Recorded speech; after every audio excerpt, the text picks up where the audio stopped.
আসরের নামাজের পরে কেউ যদি এই নামটি 3 বার পড়তে পারে, তার শত্রুর বাড়ির দিকে অথবা চেহারার দিকে তাকিয়ে 1 সপ্তাহ যে পড়বে, তার শত্রুকে আল্লাহ তাআলা ধ্বংস করে দিবে। আপনার উপর মানব জুলুম করতে চায়, হামলা মামলা দিয়ে মানুষ আপনাকে নিঃশেষ করতে চায়। শত্রুর এমন কোনো জায়গা নেই, পরিবার থেকে শুরু করে রাষ্ট্রের সব জায়গায় মানুষের শত্রু থাকে, ক্ষতি করতে চায়, ব্ল্যাক ম্যাজিক করতে চায় আপনাকে।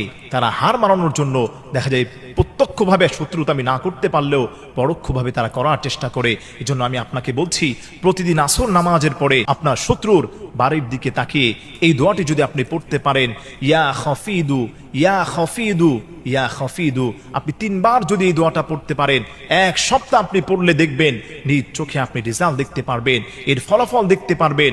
আপনার শত্রুর বাড়ির দিকে তাকিয়ে এই খাস দোয়াটি আপনি যদি 3 বার পড়েন, আল্লাহ রাব্বুল আলামিন আপনার শত্রুকে আল্লাহ তাআলা নির্মূল করে দিবেন।